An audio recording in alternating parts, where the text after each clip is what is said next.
Olá, o meu nome é Patrícia Taranto, eu sou fonoaudióloga e nesse vídeo quero conversar com você sobre agitação e autismo.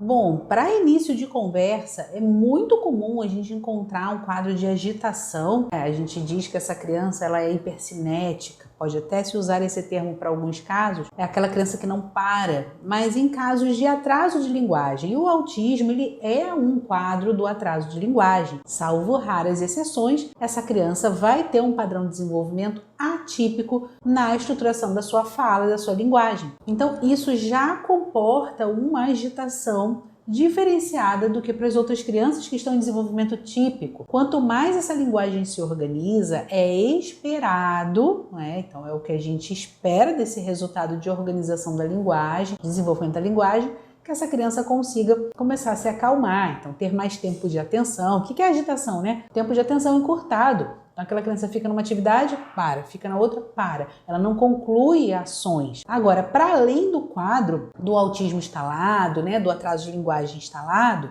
existe também um treinamento feito em tempo de atenção. Então não é porque a criança tem um diagnóstico que a gente não vai estimular isso. E como que eu estimulo o tempo de atenção em uma criança no atraso? Pedindo, solicitando mais dela. Como que eu faço isso? Então, primeiro, eu vou adequar as atividades que eu estou propondo ao nível de atenção que aquela criança tem. Então, ela tem 2 minutos de atenção? Não, ela tem 1 minuto, ela tem 30 segundos? Eu vou promover atividades que sejam episódicas, curtas, tá? Então, essa criança conseguiu, ela está conquistando, ela conseguiu empilhar 2 blocos, 3 blocos, ela está conseguindo realizar 3 encaixes. Então, por exemplo, se eu tenho uma caixa como essa que eu tenho aqui atrás de mim, essa daqui, ao invés de eu abrir e tirar todos os blocos, eu vou tirar 3. Eu vou tirar 3 blocos. E pronto, concluiu. Por quê? Porque eu não estou estruturando linguagem. Então eu preciso estar o tempo inteiro dando feedback para essa criança, narrando o fato a essa criança do que está acontecendo. Então, isso, conseguiu, muito bem. Vocês lembram que quando eu falo sobre os 5 passos para desenvolvimento de fala e de linguagem,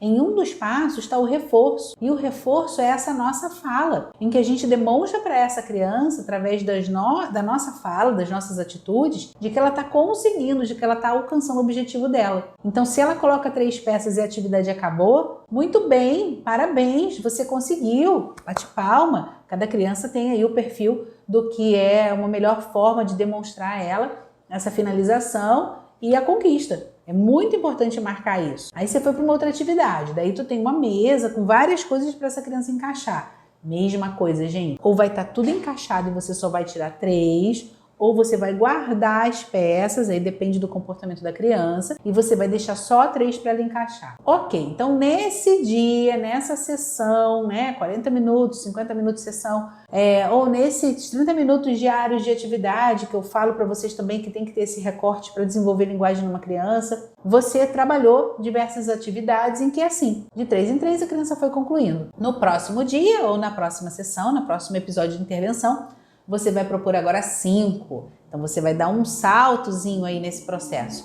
Até que chegue um dia e você esteja concluindo, o cubo inteiro, a mesa lá de encaixes inteira, as atividades completas todas. Então a atenção, ela também vai passar por um processo de estimulação e desenvolvimento. Nem tudo é remédio, minha gente. Então a medicação, ela existe medicação para a gente desenvolver a atenção, para a gente estimular a atenção, existe. Só que quando a gente entra com a medicação, a gente tem que ter tentado outras formas de estimular, outras soluções, e aí a gente não conseguiu, a gente viu que essa criança não está avançando nesse processo, a gente recorre, são medidas emergenciais que são necessárias, que nós podemos lançar mão, fazer uso sim, mas que a gente tem que ter a clareza de que a gente tem métodos para também desenvolver essa criança para além de só remédio. Então que a gente lance mão dessas estratégias antes de chegar a esse recurso. Precisou chegar? Ok, sem neura, vamos lançar mão, vamos fazer uso, né? Mas vamos aí extinguir todas as nossas outras opções. Mesclar, alternar o tipo de atividade. Eu dei aqui 2 exemplos de atividades motoras, né? Que são encaixes e tal. Mas use atividades de pareamento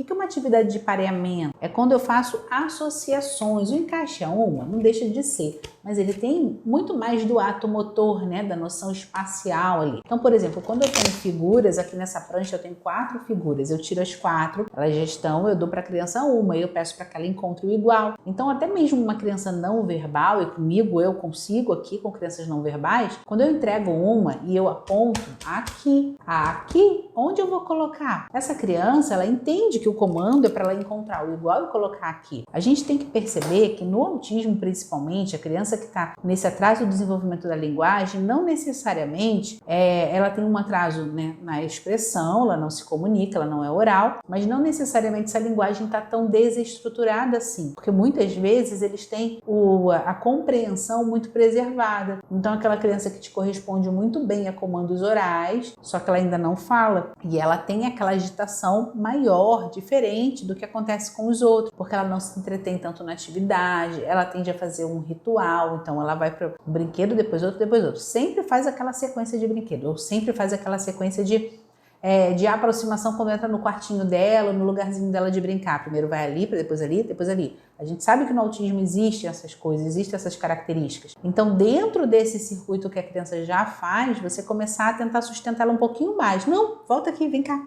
me ajuda, coloca esse. Ela fez um movimento a mais.